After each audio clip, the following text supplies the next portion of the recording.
Leo nataka tuanze na Wakolosai sura ya kwanza ile. Tafungua Wakolosai sura ya kwanza kuanzia mstari wa 24. Tujifunze kidogo ufunuo au tujifunze fumbo la Kristo.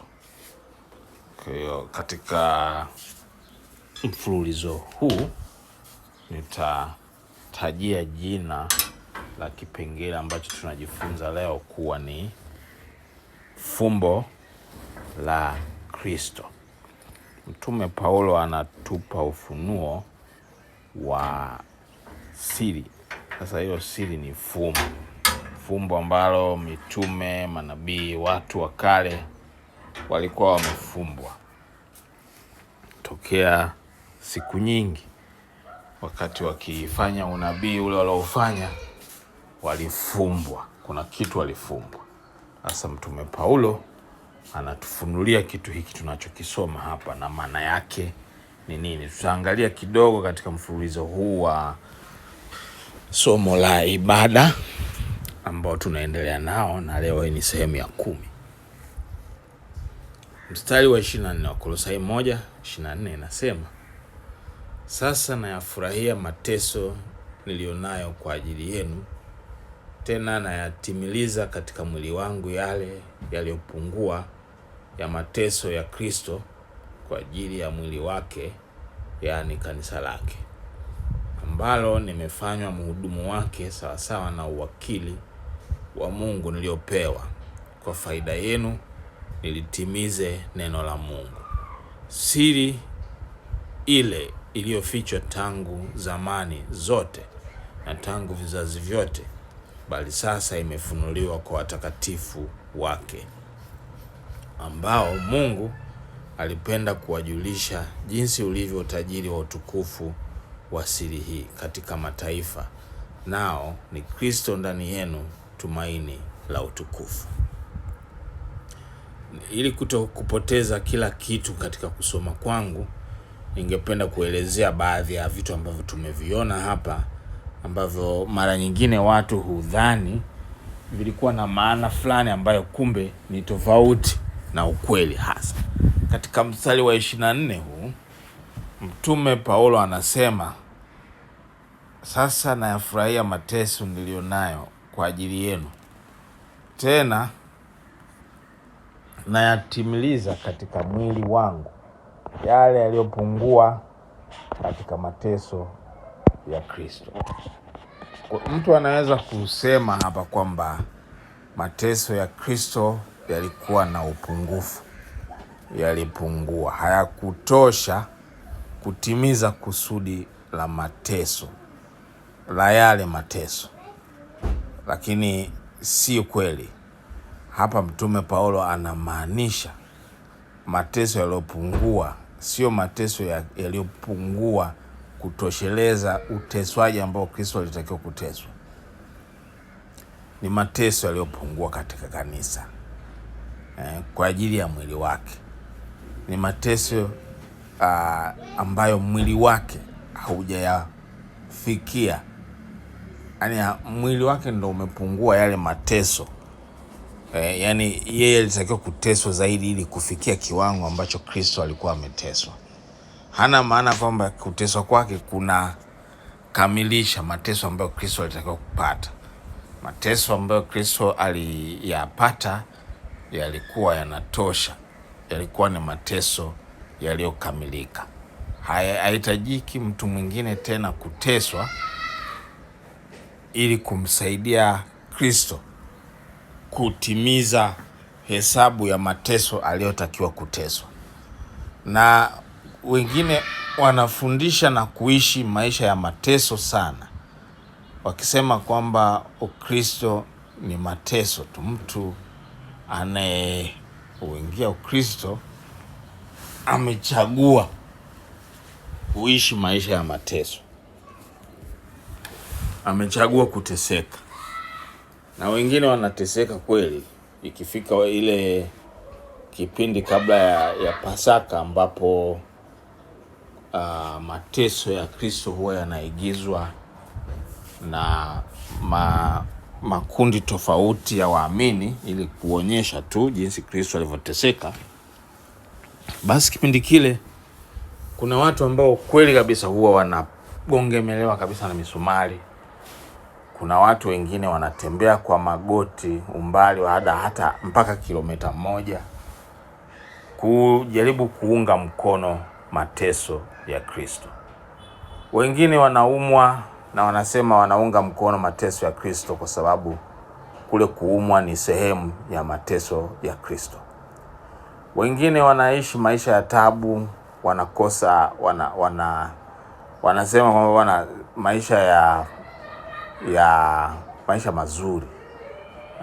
Wanaita maisha ya anasa, ni kinyume na maisha ya Kristo.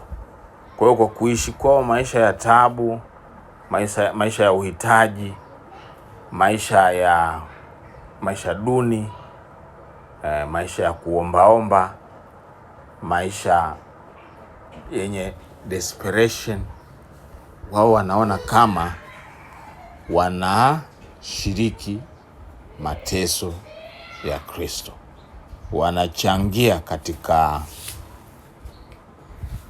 mateso ya Kristo.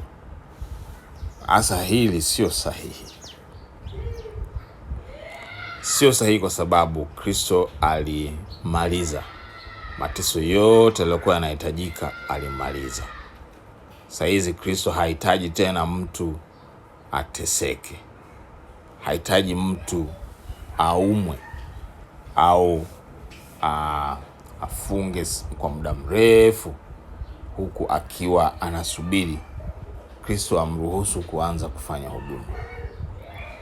Kuna mtu mmoja ndivyo alivyokuwa anafanya. Alikuwa anafunga kwa muda mrefu sana ili aweze kupewa huduma ya maombi. Kuna huduma ya maombi.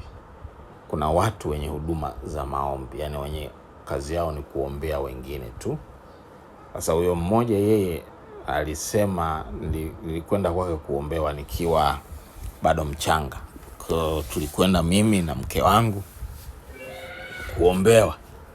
Huduma yake anasema yeye alikaa ndani miaka 15.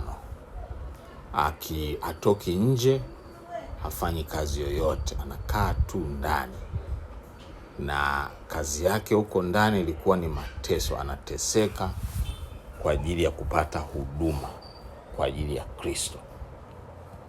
Kwa hiyo baada ya miaka 15 ile ya kukaa ndani kwenye mateso hayo, Kristo akaja kumpa huduma ile ya maombezi.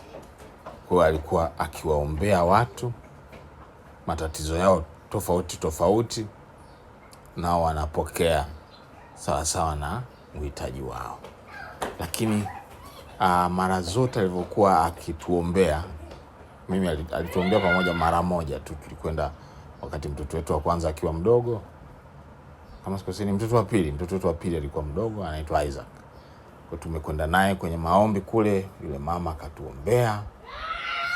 Maombi yake siku zote alikuwa ya aina moja tu, kwamba naona nyoka. Ndio maombi yake siku zote. Tulivyoenda mara moja tu, mimi sikurudi tena. Sikumbuki kama mke wangu alirudi tena.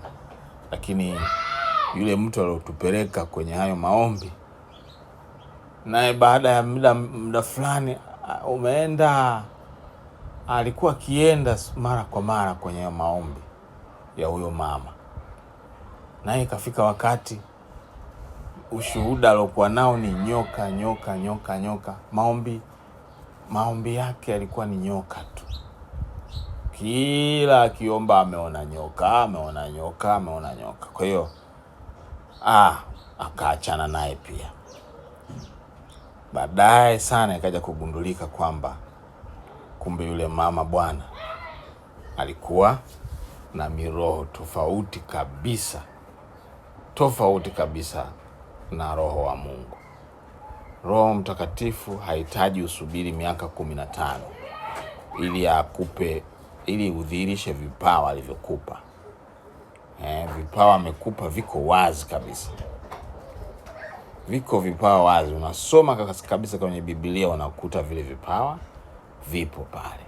Soma kwa Korinto wa kwanza sura ya 12, ziko karama. Soma sura ya 6 ya kitabu cha Warumi, ziko huduma.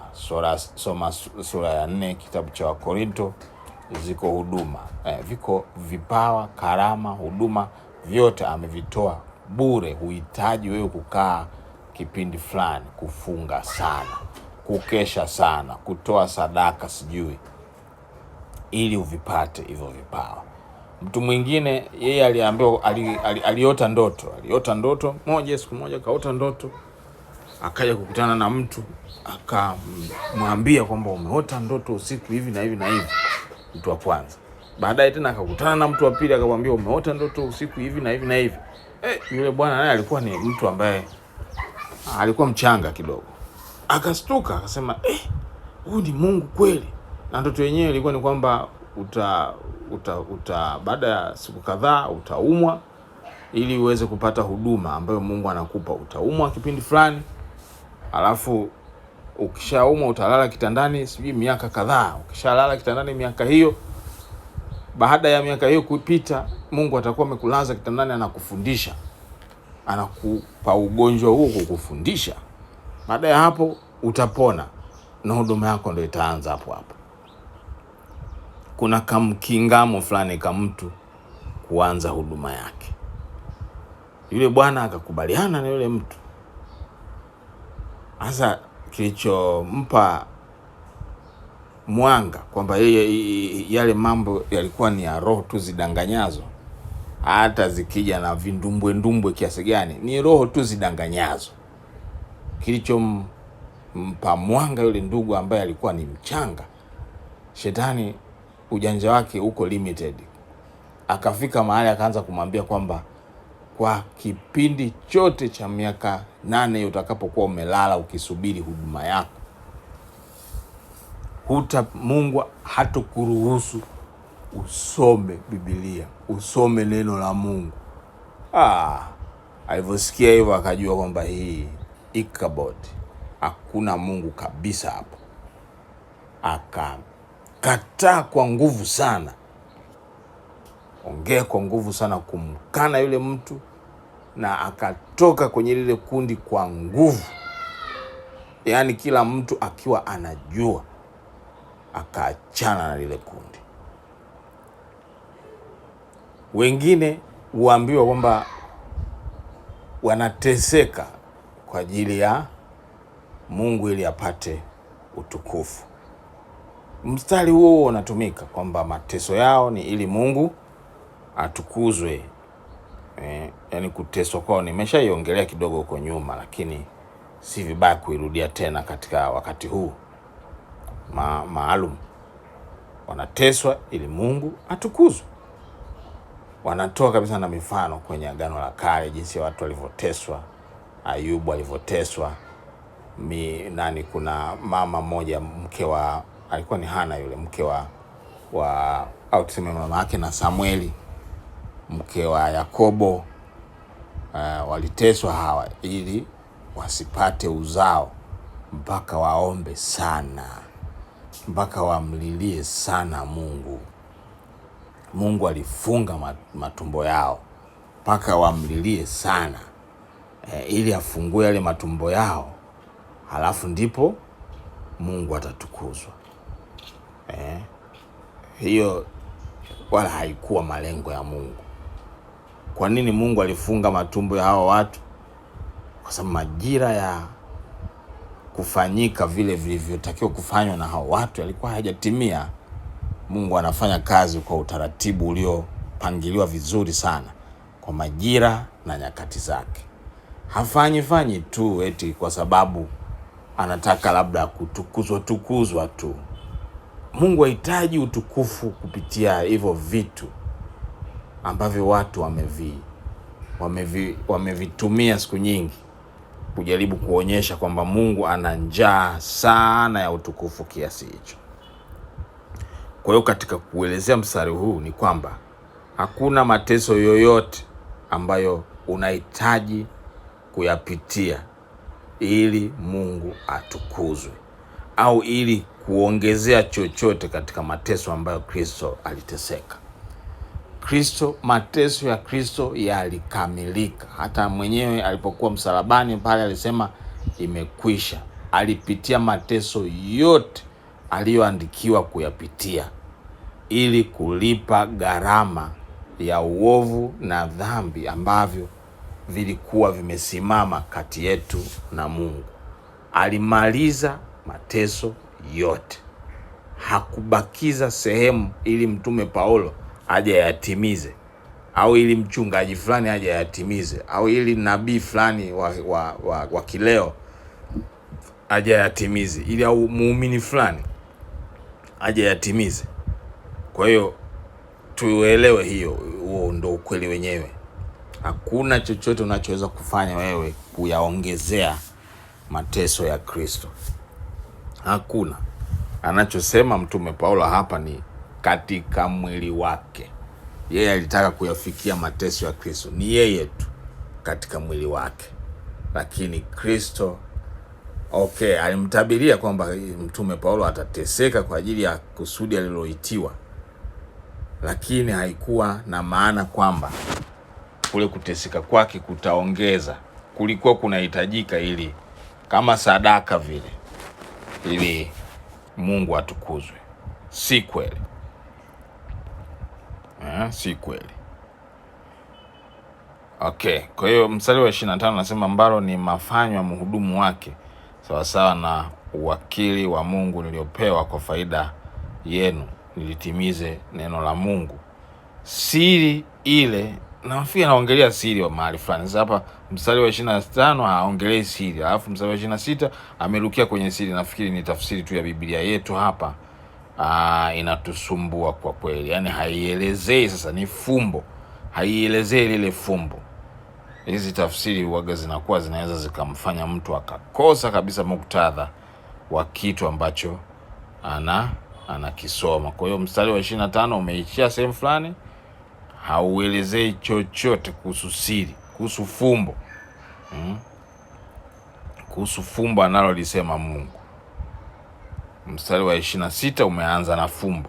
Fumbo lile lililofichwa tangu zamani zote na tangu vizazi vyote, bali sasa limefunuliwa kwa watakatifu wake. Fumbo gani hilo ambalo Mungu alipenda kuwajulisha jinsi ulivyo utajiri wa utukufu wa fumbo hili katika mataifa, nalo ni Kristo ndani yenu, tumaini la utukufu. Kwa hiyo fumbo ambalo mtume Paulo yeye alifunuliwa, alipewa ufunuo, alipewa kuona, ni fumbo ambalo lilikuwa lipo siku nyingi. Yaani toka mababu na mababu hawakuwahi kuona hicho kitu, kilifumbwa kwao. Ngoja niongezee mstari wa 28 kabla sijamaliza kueleza. Anasema, ambaye sisi tunamhubiri habari zake, tukimuonya kila mtu na kumfundisha kila mtu katika hekima yote, tupate kumleta kila mtu mtimilifu katika Kristo. Hili fumbo la kila mtu sio tu Wayahudi, kwa sababu zamani Waisraeli walikuwa ndo taifa teule la Mungu. Kwa hiyo na wao walivyokuwa wakijiona, walikuwa wanajibagua, wanajichukulia tofauti, kwa sababu Mungu aliwaona kama wao taifa teule, na walijichukulia kana kwamba Mungu anawapendelea wao tu, hana tena upendeleo kwa mwingine yoyote. Kwa hiyo kwao ilikuwa ni wao tu. Hata ukifuatilia baada ya Yesu kuja, mtume Petro alikwenda kuwahudumia mataifa. Alipokwenda kule, akaanza kujiongelesha kuhusu kwamba mimi Mwisraeli sitakiwi kujichangamana na watu wa mataifa, na Mungu alikuwa amekwisha kumuonyesha kwamba hilo sio kusudi lake. Sasa Mungu amefika wakati anafumbua fumbo lililokuwepo tokea mwanzoni, kwamba kusudi la yeye kuteua taifa teule la Israeli ilikuwa ni ili lile taifa teule liwe mfano, liwe mfano wa watu wa Mungu kwa ulimwengu mzima, utakao washawishi sasa watu wa ulimwengu mzima kuwa watu wa Mungu. Ndio kusudi lilokuwepo. Haikuwa sinema tu, Mungu anajaribu kuonyesha tu kwamba yeye ana taifa teule moja tu. Hapana, kila taifa duniani lina mali yake, na ilikuwa kusudi lake kwamba kila taifa, kila kabila, kila lugha, kila rangi impate Kristo ndani yake. Sawa sawa. Kwa hiyo ili fumbo ni fumbo kwa sababu wale wa zamani wenyewe walikuwa na mtazamo ambao mpaka Mtume Petro anakuja anajionyesha, na wanafunzi wake wote wale walikuwa wanajionyesha wana mtazamo ambao haukuwa tayari kupata ufunuo. Mpaka Mtume Paulo alipokuja alikuwa tayari, kwa sababu Mungu alikuwa amekusudia hii injili ya utukufu, hii injili ya neema ifike kwa mataifa yote, isiishie tu kwa Wayahudi. Wayahudi wengi pia hawakuipokea. Kwa mpaka utayari ulipopatikana kwa Mtume Paulo, ndipo sasa lile fumbo lilipofumbuliwa kwamba Kristo ni kwa ajili ya mataifa wote, kwamba mataifa wote pia wanapokea kipawa cha Mungu, wanampokea huyu Kristo ndani yao. Hasa Kristo ndani yao inakuwaje? Kwa sababu hiki ndicho kitu ambacho hata malaika walikichunguza kitakuwaje. Yaani itakuwaje Kristo akawa ndani ya mtu? Ni kitu ambacho hakikuwa katika akili za watu. Kwanza Kristo alipokuja duniani walisema bikira atapata mimba, itakuwaje? Yaani itakuwaje? Ni kitu ambacho hakiingii akilini, na kwa watu wengi mpaka sasa hivi ni kitu ambacho kimewashinda. Tena wengi wanadhihaki kabisa, wanasema haiwezekani mwanamke akapata mimba pasipo kuitoa ile mbegu kutoka kwa mwanaume. Sasa Mungu yeye kwake kwanza mwenyewe malaika alimwambia kwa Mungu hakuna lisilowezekana. Kwa Mungu yeye kwake hakuna kisichowezekana. Mawazo ya wanadamu yamegandamana tu na mambo ya ukale, ndio maana hayawezi kupata ufunuo wa siri wa mafumbo ya Mungu. Kwa hiyo fumbo hapa ilikuwa kwanza, yule mwanamke bikira anapataje mimba? Anapata mimba vipi? Mariamu alipataje mimba? Aliwezaje kupokea ujauzito wa Yesu? Alipokea ujauzito wa Yesu kupitia neno. Lile neno ndo lilikuwa mbegu iliyokwenda kurutubisha yai la mwanamke Mariamu, halafu akatungishwa mimba ambayo ni Yesu Kristo. Ni neno la Mungu. Lile neno ukisoma katika Yohana 1:1-3, hapo mwanzo alikuwepo neno, na neno alikuwa kwa Mungu, na neno alikuwa Mungu. Huyo kwanza alikuwepo kwa Mungu. Hakuna chochote kilichofanyika ambacho hakikufanyika kwa yeye.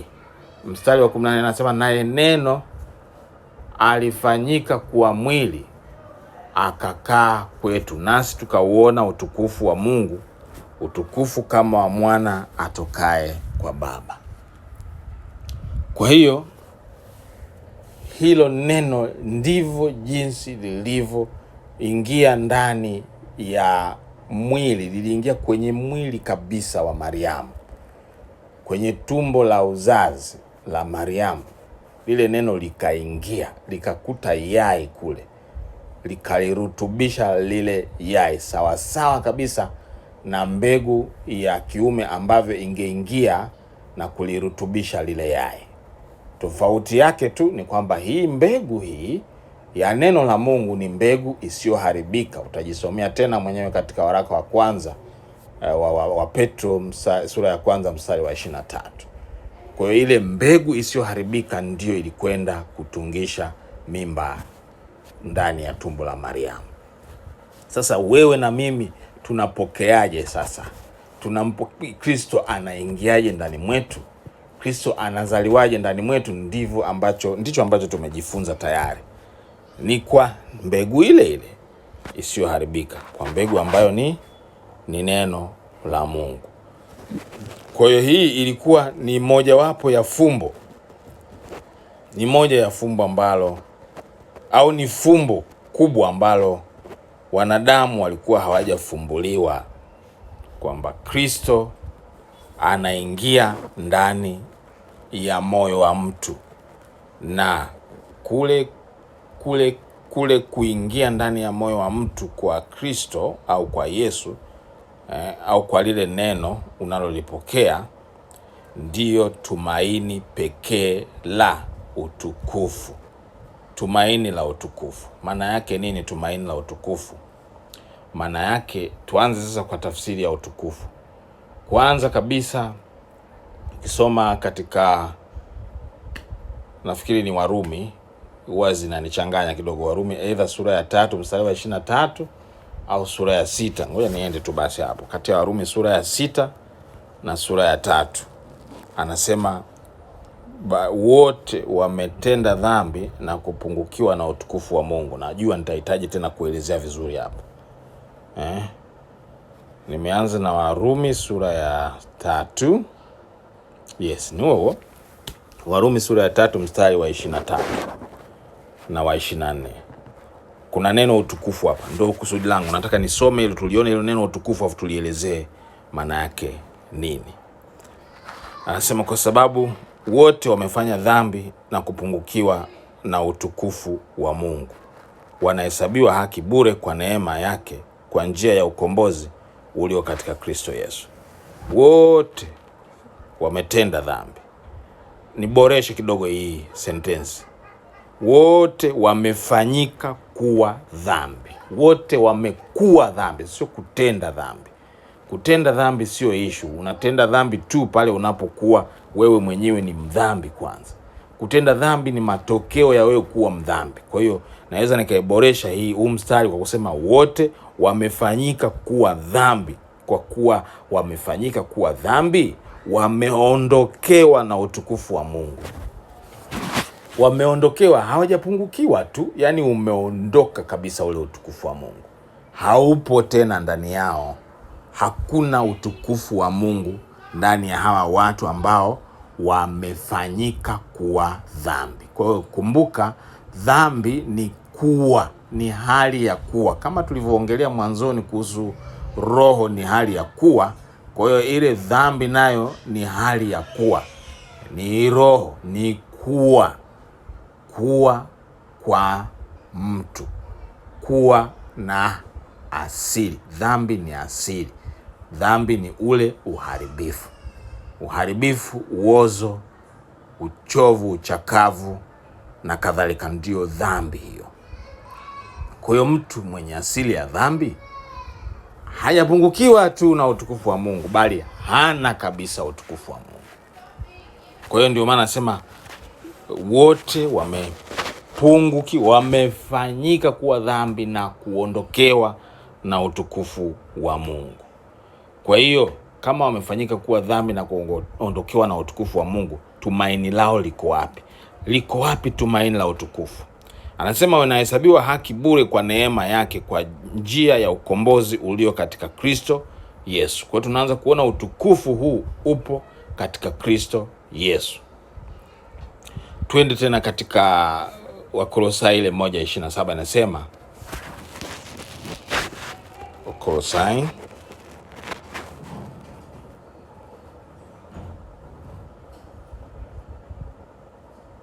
1:27 pale tupokuwa anasema, ambao Mungu alipenda kuwajulisha jinsi ulivyo utajiri wa utukufu wa fumbo hili katika mataifa, nao ni Kristo ndani yenu, tumaini la utukufu. Kwa hiyo Kristo ndio tumaini pekee la utukufu. Kwa hiyo tunaposema utukufu tunamaanisha nini sasa? Utukufu maana yake nini? Utukufu, kama umefuatilia mafundisho haya tokea mwanzoni, tayari unajibu. Utukufu ni sura na mfano wa Mungu. Ni ile asili ya Mungu. Kwa hiyo asili ya Mungu ni sura yake. Ni asili. Okay, utukufu ni ile asili na tabia ya Mungu. Maana yake ndio sura na mfano wa Mungu. Tumaini pekee la kuwa na utukufu, kuwa utukufu wa Mungu ni kuwa sura na mfano wa Mungu, kuwa asili na tabia ya Mungu, tumaini pekee ni Kristo aingie ndani yako.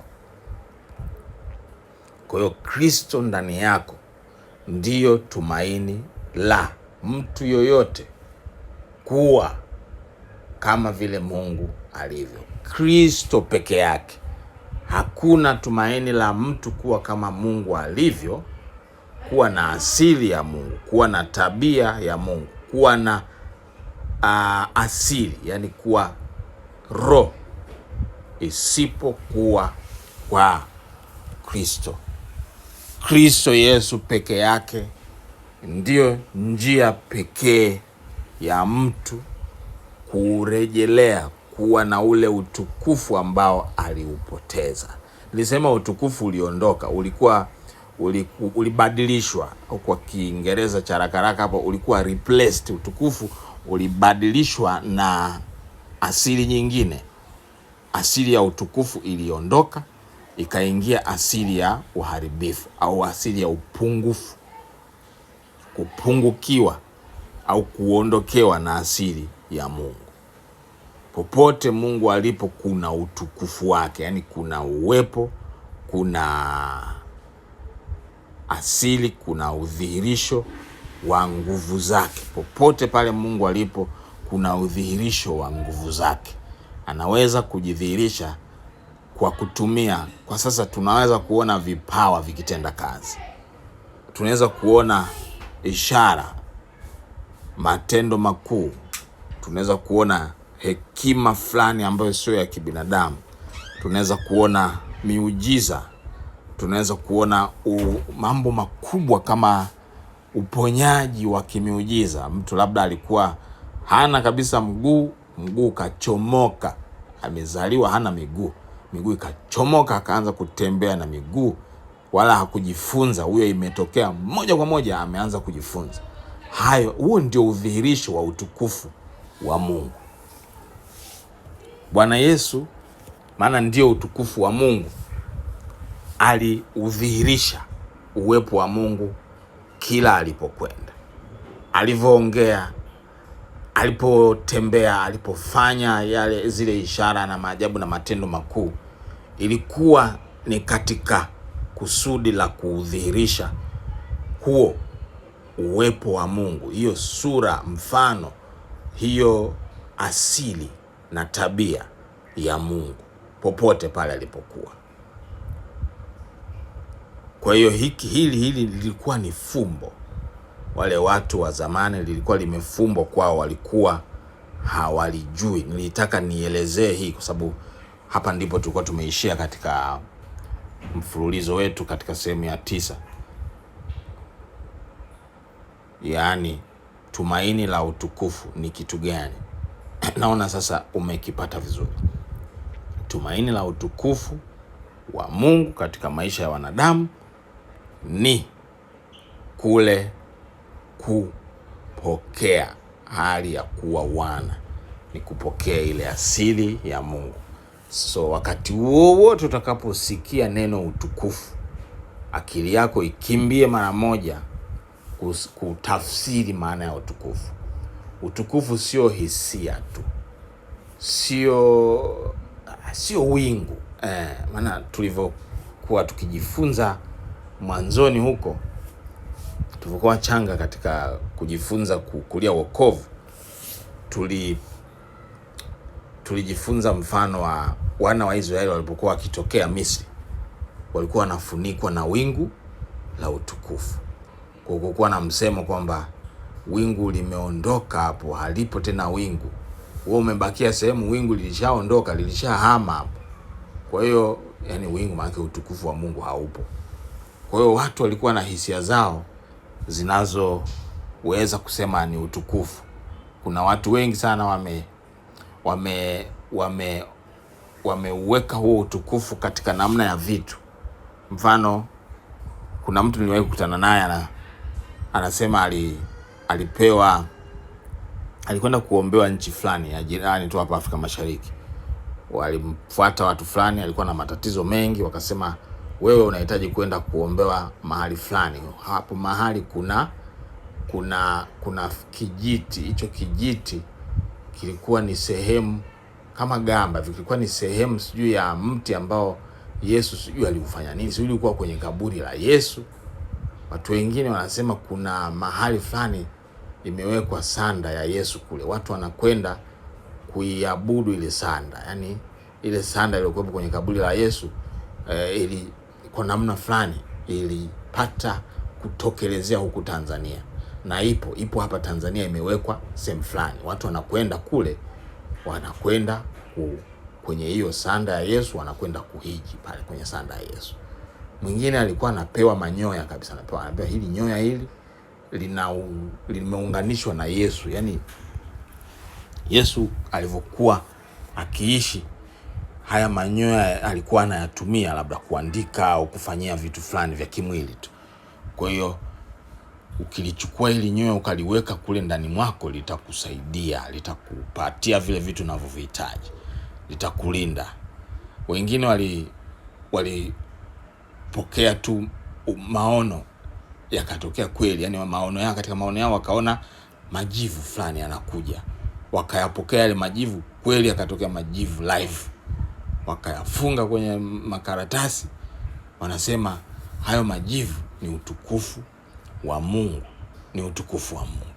Kwa hiyo wamekuwa wakitembea na hayo majivu, anatoka mahali na mahali akifanya maombi, anayo hayo majivu ambayo alishushiwa. Majivu yale yanaashiria utukufu wa Mungu. Vitu vya kimwili vinaashiria utukufu wa Mungu. Kwa hiyo watu wengi sana wamepotoshwa, wamedanganywa kuaminishwa kwamba utukufu wa Mungu ni vitu tu vinavyoonekana, vitu vilivyofanywa kwa mikono ya wanadamu. Utukufu wa Mungu sio hivyo vitu. Mungu hapatikani kwenye majivu, hahitaji kujifunua kwa kutumia majivu, kwa kutumia manyoya. Maana Mtume Paulo angekuwa ameyarundika hayo kwenye ofisi yake.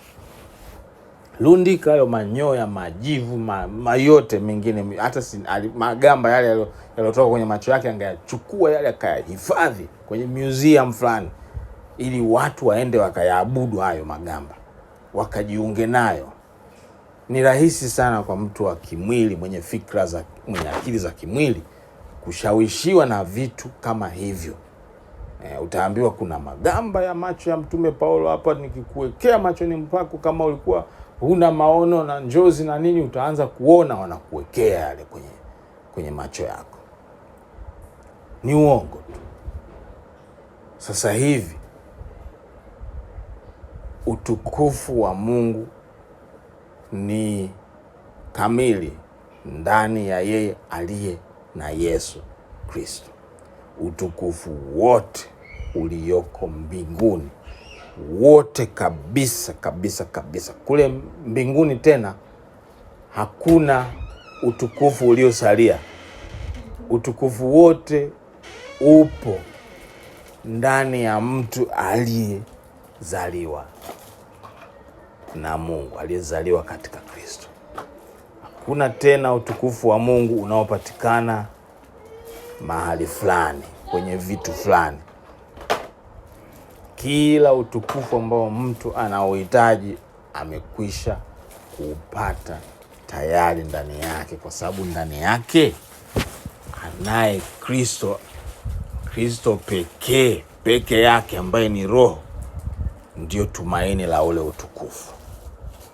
Hivyo ibada zetu sasa zimebadilishwa. Katika mfululizo wetu sehemu ya 11 tutajifunza sasa, je, kuna umuhimu wa kukusanyika pamoja kama vile ilivyoagizwa, kama ilivyo kawaida ya watakatifu? Jibu ni ndio. Kwa hiyo tutaelezea tu tunapokusanyika pamoja ni nini kinachohitajika, nini ambacho kinatokea, ni nini ambacho kinahitajika kitokee. Maeneo mengi yameelezea umuhimu mkubwa sana, na mimi wala sipingani na hivyo hata kidogo. Ninachojaribu expound, kukiongeza kukipanua katika fahamu zetu ni zaidi ya kusanyiko tu. kwa sababu Yesu sasa, ambaye ndio utukufu wa Mungu kamili kabisa, Yesu ndio utukufu wa Mungu wote ambao mtu anauhitaji. Nilikuwa naelezea kwamba utukufu huo wa Mungu wote ambao mtu anauhitaji, wote kabisa, upo ndani ya mtu. Hivyo hakuna tena utukufu huo kule mbinguni. Ukitaka umuombe Mungu akupe utukufu kutoka kule mbinguni, akushushie utukufu, hata kushushia, maana hajabakiwa nao kule. Nitaka kusema kule mbinguni amebakia bankrupt. Hana tena utukufu uliobaki kule. Utukufu wote uko wapi? Uko ndani yako. Wewe umeunganishwa nao huo utukufu. Yaani Mungu tayari yuko ndani mwako, na vyote vinavyomhusu Mungu, uwepo wa Mungu, nguvu za Mungu, malaika, majeshi, yote yameunganishwa moja kwa moja na wewe live. Hauhitaji tena sasa hivi kutumia vitu vya kimwili ili kuweza kuunganishwa na Mungu. Muunganiko wako na Mungu umekamilika. Ule utukufu uliokuwa unauhitaji ndani yako, uliokuwa haumo, umekamilika. Ndani yako hakuna tena asili hasimu dhidi ya Mungu. Asili iliyoko ndani yako ni asili ya Mungu mwenyewe. Kwa hiyo sasa hatuna tena ushirika wetu na Mungu kwa kupitia vitu, kwa sababu Kristo tayari yupo ndani yetu. Kila mmoja aliyemwamini, kila mmoja aliyeokoka, anaye Kristo ndani yake, ambaye ndio utimilifu wa utukufu wote wa Mungu. Nitakuonyesha hiyo imeandikwa pia katika Waebrania sura ya 1 pale mstari wa 3, na mstari unaofanana na huo upo katika Wakolosai sura ya 2 mstari wa 9. Lakini kabla sijaenda huko, ngoja niangalie kuna mahali anasema hatumjui tena Kristo kwa jinsi ya kimwili. Nafikiri ni waraka, kama sio waraka wa kwanza wa Korinto sura ya 5, itakuwa ni waraka. Ngoja nianze na waraka wa pili wa Korinto sura ya 5. Waraka wa pili wa Korinto sura ya 5, mstari kuanzia mstari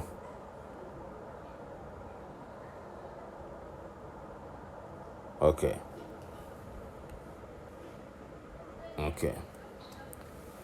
Ni waraka wa kwanza. Ni ile waraka wa kwanza. Kweli, ni ile waraka wa kwanza wa Korinto sura ya 5. Ndio inaongelea jinsi ambavyo tunaushirika na tunavyohusiana na Kristo. Kama nikikosa basi nitaachana nayo. Nitakwenda kwenye ile misali miwili niliyowatajia hapo mwanzoni. Kwa ajili ya wale ambao wanapenda kujiunganisha na Mungu kupitia vitu, kupitia majivu, kupitia manyoya, kupitia vile vitu ambavyo wanaamini kwamba hivyo vitu ndio vinaweza vikawaunganisha na Mungu. Ndio maana kwa bidii sana natafuta huo mstari nikusaidie kwamba sasa hivi ushirika wetu na Mungu haupo tena katika namna ya mwili. Haupo tena katika namna ya mwili, upo sasa katika namna ya neno. Ni lile neno lile ndilo linalotuunganisha na Mungu. Sio tena vitu vya kimwili. Okay, ngoja nisipoteze muda na hilo. Huo mstari uko very dhahiri tu. Najua tu nimeukosa kwa sababu nimebanwa kidogo na muda. Ni mstari wa 16. Wakorinto wa pili sura ya 5 mstari wa 16. Sema hata imekuwa sisi tangu sasa hatumjui mtu awaye yote kwa jinsi ya mwili. Ingawa sisi tumemtambua Kristo kwa jinsi ya mwili, lakini sasa hatumtambui hivi tena. Hatumtambui tena Kristo kwa jinsi ya mwili, kwa sura, kwa rangi ya uso wake, sijui kwa macho, niliona siku moja hapo kuna mtu amevaa yale mavazi ya Kimasai, ni mzungu, anakatiza na fimbo yake hapo, wameonyesha kwenye clip za kwenye YouTube, kwenye mitandao ya jamii, eti anakatiza tu, wanasema ni Yesu yule, jamani amerudi, si ni yeye yule. Hatumjui tena Yesu kwa jinsi ya mwili. Atarudi atajidhihirisha tena kwa jinsi ya mwili kama alivyoondoka, lakini sasa hivi akiwa hayupo hapa kwa jinsi ya mwili, hatumjui tena kwa jinsi ya mwili. Tunamjua tu kwa jinsi neno linavyosema kumhusu yeye. Yesu alivyo sasa ni vile neno linavyosema kumhusu yeye, ndivyo tunavyomjua. Kwa usibabaishwe na watu wenye nia ya kuharibu akili zako ili uelekeze akili hizo kwenye mambo ya mwilini ambayo sio kweli, hayato kusaidia. Twende Waebrania ile sura ya 1 mstari wa 3. Na jaribu kuendelea kuelezea kwamba Yesu ni utukufu wa Mungu. Inasema hivi, na hapo tutakutana na neno utukufu tena. Yeye kwa kuwa ni mng'ao wa utukufu wake na chapa ya nafsi yake, akivichukua vyote kwa amri ya uweza wake, akiisha kuyafanya utakaso wa dhambi, aliketi mkono wa kuume wa ukuu huko mbinguni. Kwa hiyo Yesu ndiye mng'ao wa utukufu wa Mungu. Yesu ndiyo utukufu wenyewe wa Mungu. Yesu ndiyo utimilifu wote wa Mungu katika mwili. Wakolosai sura ya 2 mstari wa 9.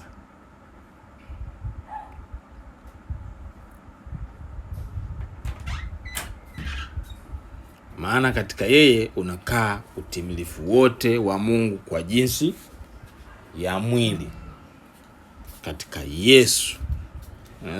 Unaweza kufuatilia hii kutoka katika mstari wa 8. Anasema, angalieni mtu asiwafanye mateka kwa elimu yake ya bure na kwa madanganyo matupu, kwa jinsi ya mapokeo ya wanadamu, kwa jinsi ya mafundisho ya awali ya ulimwengu, wala si kwa jinsi ya Kristo. Sasa huyu Kristo, maana katika huyu Kristo unakaa utimilifu wote wa Mungu kwa jinsi ya mwili. Kwa hiyo alivyokuwepo katika mwili hapa, alikuwa ndio utimilifu wote wa Mungu. Mtu alikuwa akimwona Kristo Yesu, ndipo anapokuwa, yani anakuwa amemwona Mungu Baba mwenyewe. Ngoja nikutafutia hapo, nafikiri ni Yohana ile sura ya 10 na ngapi, sura ya 14. Bwana Yesu alikuwa akiongea na Filipo. Nitakusomea maelezo yake kidogo uone huyu Yesu kwamba ndio mfano kamili uliokamilika, usiokuwa na mapungufu wa Mungu Baba. Kabla ya hapo, Wakolosai ile sura ya 1 nianzie mstari wa 13, anasema, naye alitutoa katika nguvu za giza, akatuhamisha na kutuingiza katika ufalme wa mwana wa pendo lake, ambaye katika yeye tunao ukombozi, yani msamaha wa dhambi. Naye ni mfano wa Mungu asiyeonekana, mzaliwa wa kwanza wa viumbe vyote. Ni mfano wa Mungu asiyeonekana. Ni muonekano wa Mungu asiyeonekana. Labda hiyo inakaa vizuri zaidi kwenye akili zako. Mungu asiyeonekana alionekana kwa jinsi ya mwili kupitia Yesu Kristo. Ndiyo maana ya kile ambacho ninakisema hapa. Hebu tuone pale Yohana sura ya 14. Yesu alipokuwa akiongea na kina Filipo hapa. Tunaweza tukaanzia mstari wa 6 pale. Pale ndio anasema mimi ndio njia na kweli na uzima. Hakuna ajaye kwa Baba isipokuwa kwa mimi. Peke yake. Yaani tumaini pekee la utimilifu wa mtu na kibali cha mtu mbele za Mungu Baba ni Yesu Kristo. Huo mstari wa 6 anasema Yesu akamwambia mimi ndimi njia na kweli na uzima, mtu haji kwa Baba ila kwa njia ya mimi. Kama mngali nijua mimi, mngali mjua na Baba. Tangu sasa mnamjua tena mmemuona. Baba asiyeonekana mmemuona. Mlivoniona mimi mmemuona Baba. Ili kukidhi mahitaji ya kuona kwa macho yenu, mmeniona mimi, mmemuona Baba. Filipo akamwambia Bwana, utuonyeshe Baba yatutosha. Filipo inaonekana hakuwa anasikia vizuri, masikio yake yalikuwa yamelala. Mstari wa 9 Yesu akamwambia mimi nimekuwepo pamoja nanyi siku hizi zote, wewe usinijue Filipo? Aliyeniona mimi amemuona Baba. Basi wewe wasemaje utuonyeshe Baba? Ina maana Filipo alivyomuona Yesu hakuwa na haja tena ya kuona zaidi ya Yesu ili aweze kukidhi mahitaji yake ya kumuona Baba. Kwa nini? Kwa sababu Yesu ni udhihirisho perfect wa Baba. Yesu ni Baba aliyejidhihirisha kimwili. Baba alipojidhihirisha kimwili. Sitaki kutibua theolojia za watu hapa. Ngoja niishie tu hapo kwenye mstari. Kwa hiyo hapo inatuonyesha ufunuo mpya. Kwanza wa Yesu mwenyewe. Pili wa ukweli kwamba huyu Yesu sasa ndio tumaini pekee, ndio njia pekee, ndio ukamilifu wa utukufu wa Mungu. Ndio ukamilifu wa utukufu wa Mungu. Ndio maana ya hilo neno pale. Kristo ndani yetu, tumaini la utukufu. Hakuna tumaini la utukufu nje ya Kristo. Mtu ambaye yupo nje ya Kristo hana tumaini la utukufu. Hana utukufu wa Mungu. Ngoja twende, nafikiri tumalizie kwenye waraka wa kwanza wa Yohana. Mtume Yohana aliandika hii. Waraka wa kwanza wa Yohana, mstari wa kwanza ule mpaka wa 3, anaongelea, anayaweka yale mambo yaliyopo katika namna ya roho, katika namna ya mwili. Yaani ni kujaribu kuweka kielelezo cha mambo yaliyokuwa katika roho ili mtu wa mwilini aweze kuyapokea. Anasema lile lililokuwako tangu mwanzo, tulilolisikia kwa masikio yetu, tuliloliona kwa macho yetu, tulilolitazama na mikono yetu ikalipapasa. Nini hilo? Kwa habari ya neno la uzima. Tusiende mbali kwanza. Kwa hiyo neno la uzima kina Yohana walikuwa nalo, lilikuweko tokea mwanzo kwanza. Alafu kina Yohana walilisikia, waliliona kwa macho yao lile neno la uzima, wakalitazama. Halafu Cha kushangaza hapa anasema na mikono yetu ikalipapasa nini? Neno lile la uzima.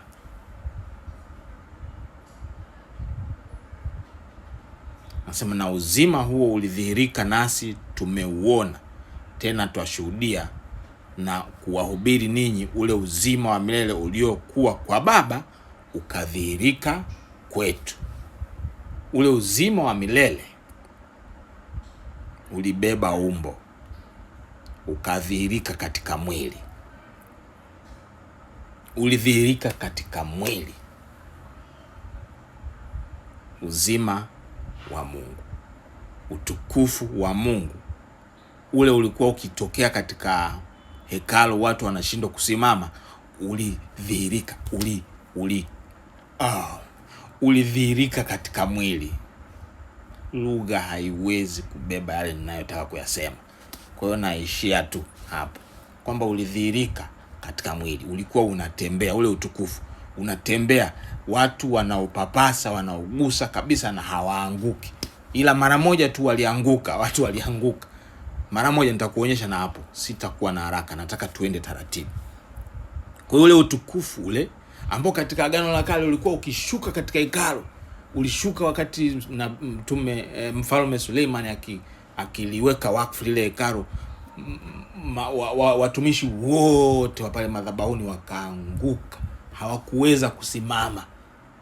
Ule utukufu ulivyokuwa mkuu, hakuna mtu aliyeweza kusimama, watu wote walianguka chini, hakuwa na nguvu ya kusimama. Miili ilikuwa haina uwezo wa kustahimili ule utukufu. Utukufu ambao Musa alikuwa anaongea nao. Ukisoma katika kitabu cha Mwanzo, nafikiri ni cha Kutoka, Musa ameanza kuonekana katika kitabu cha Kutoka.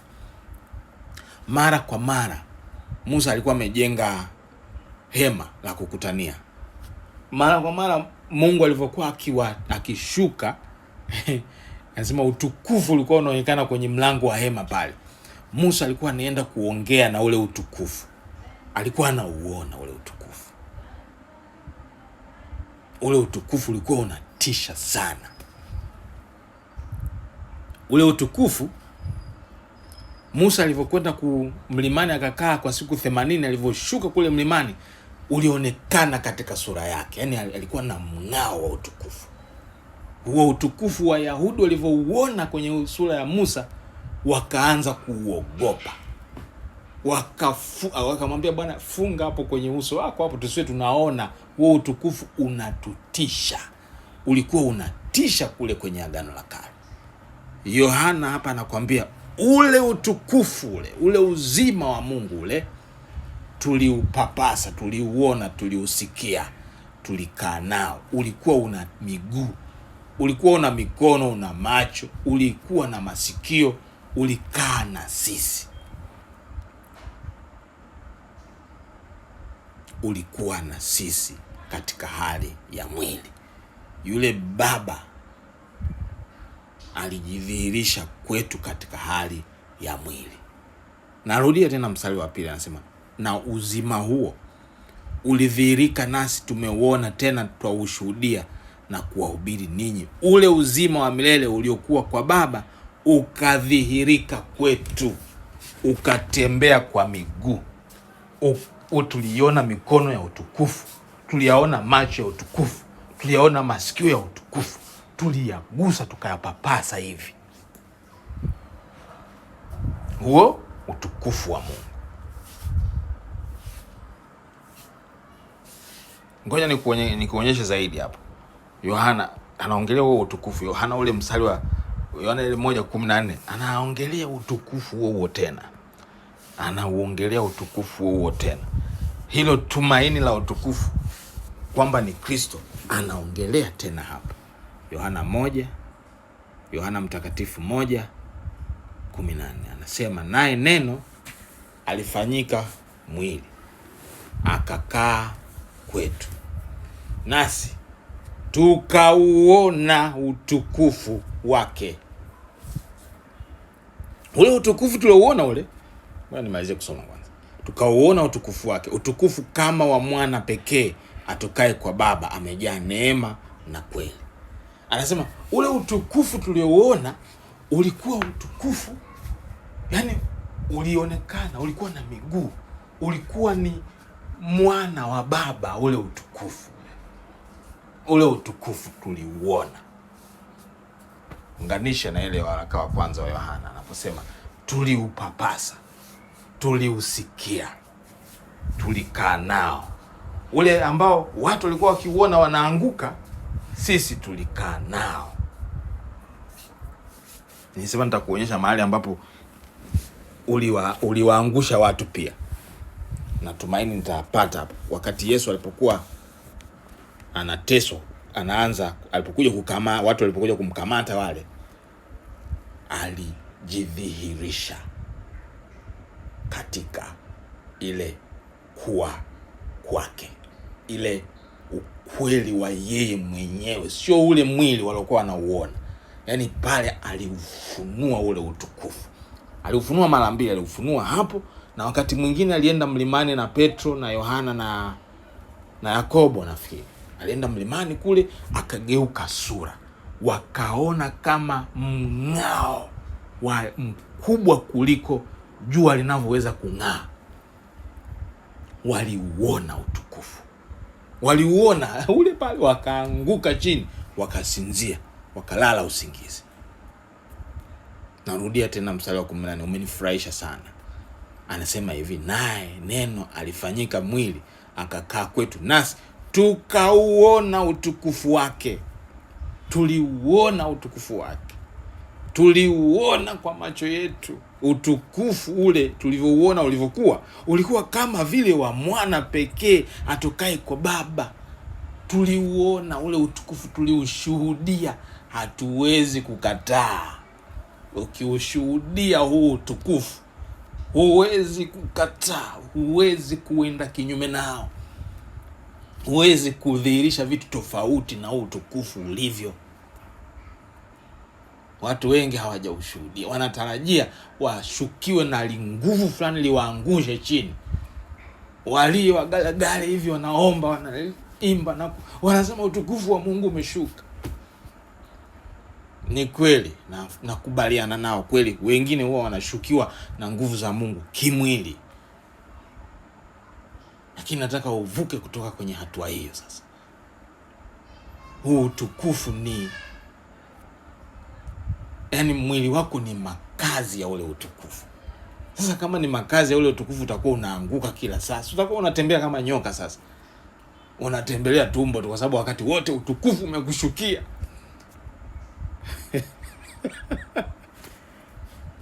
Hapana, yani utukufu wa Mungu ni resident kwenye mwili wako. Kwa hiyo huu mwili wako unaenenda kwa kawaida pamoja na huo utukufu. Hauanguki tena, umepewa kibali. Mungu ameuwezesha mwili wako uweze kustahimili ule utukufu wa Mungu. Leo naona sitamaliza hapa. Kuna mstari mwingine nimeuona hapa. Yaani ninavyoongea naona mstari unajitokeza. Mstari Yohana Mtakatifu hiyo sura ya 17. Kuna mahali anasema, na utukufu ule ulionipa nimewapa. Utukufu ule ulionipa nimewapa. Amekupatia wewe utukufu aliopewa na Baba. Maana alikuwa anaomba, anasema, Baba umtukuze mwana kama vile mwana alivyokuwa hapo mwanzoni. Yohana Mtakatifu sura ya 17. Sitaki kupoteza chochote ninachokipata hapa cha kukiongelea. Yohana Mtakatifu 17 mstari wa ngapi ule?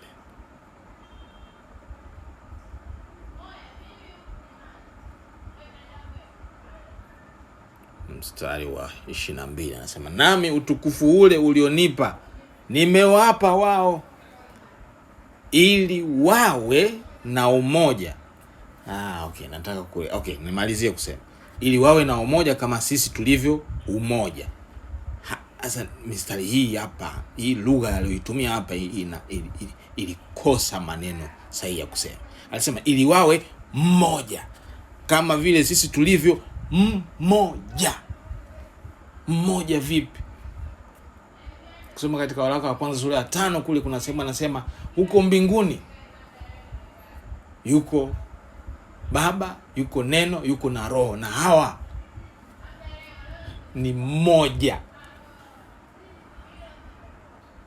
Tutaenda huko tuone. Kwa hiyo anasema utukufu ule ulionipa nimewapa. Wewe umepewa utukufu wa Mungu. Unao utukufu wa Mungu ndani yako. Maana yake unayo sura na unao mfano wa Mungu. Unatembea na nguvu za Mungu. Unatembea na upako. Unatembea na mamlaka. Unatembea na utiisho wa Mungu. Ule utukufu unatisha ule. Ndio huo uliopo ndani yako. Ndio huo ule jinsi Yesu alivyojifunua pale mlimani. Wale kina Petro, Yohana na Yakobo wakaanguka, wakasinzia. Ndivyo wewe ulivyo full time. Jitambue hivyo. Jitambue. Amini hivyo na zoesha akili yako kujitambua hivyo mahali popote unapokwenda. Watu wasikuchezee. Siku hizi watu wanafanya ule utukufu wa kuweka makeup kwenye sura zao. Makeup zina mvuto, zinavutia. Ukiwa hujui kwamba hiyo ni makeup, utapotea. Ni makeup tu ile. Mimi siongelei makeup. Naongelea ule mng'ao wa kweli wa utukufu wa Mungu unaoshangaza. Wakati wote ukiwa unafanya maongezi na mtu yoyote, tambua kwamba ule utukufu wa Mungu, ule mng'ao wa utukufu wa Mungu upo katika muonekano wako wote. Wewe sasa ndio umefanyika kuwa ule utukufu wa Mungu. Usijali mambo ya udhaifu wa mwili. Usiangalie huo udhaifu, yeye ndio kakufanya hivyo.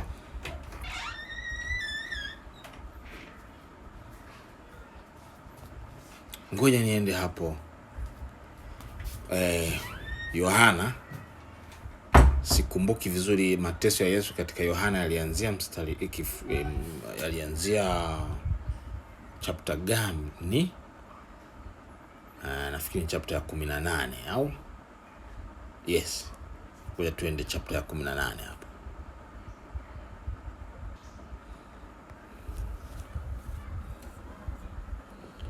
Wa Yohana mtakatifu 18 mstari wa 5. Anzia mstari wa 4, anasema basi Yesu hali akijua yote yatakayompata akatokea akawaambia, mnamtafuta nani? Hii Biblia yangu inasema ni nani mnayemtafuta? Nimezoea zamani, maana nilikulia kwenye dini, ilikuwa inasema kabisa mwamtafuta nani? Yesu. Wao wakamjibu, Yesu Mnazareti. Yesu akawaambia, ndimi, sio ni mimi. Yuda naye alimsaliti, alikuwa amesimama pamoja nao. Mstari wa 6 pale anasema, alipowaambia ndimi, walirudi nyuma wakaanguka chini wote. Kwa nini walianguka chini? Kwa ule utambulisho wake kwamba ndimi. Yaani ukisoma katika kitabu cha Kutoka, Musa alivyokutana na Mungu, alivyokutana na kile kichaka cha moto, akasema wewe ni nani? Mungu akasema waambie Wayahudi kwamba mimi ni ndimi. I am, yani ni I am the I am. Mimi ndimi yule aliyeko ndimi. Kwa hiyo alipojitambulisha kwa asili yake hiyo, wale jamaa walirudi nyuma wakaanguka wote chini. Na angeamua pale kwamba mna mtu kusimama pale kuja kumkamata, wasingesimama. Lakini jamaa walikuwa na roho ngumu. Yaani wameanguka chini, wanajua kwa nini wameanguka chini, afu wakainuka hapo wakamkamata vile vile. Watu wana roho ngumu sasa. Labda mimi ningeogopa, ningesema huyu jamaa ana uwezo wa kutuangusha chini tu kwa maneno. Hivi tunamkamata halafu itakuwaje? Jamaa yaani ya macho yao yalipigwa upofu kabisa. wakaendelea kumkamata. Basi niishie hapo leo. Yapo mengi ya kuongea kuhusiana na utukufu wa Mungu. Jikaze tu, utasikia mengi na Roho Mtakatifu atakufunulia mengi zaidi. Mimi niishie hapa kwa leo. Tutaendelea tena na mfululizo huu katika sehemu ya 11 ambapo tutaangalia sasa kuhusu kusanyiko. Ni agizo la Mungu pia tusiache kukusanyika pamoja, na tukikusanyika pamoja makusudi ya makusanyiko yale ni nini. Amen.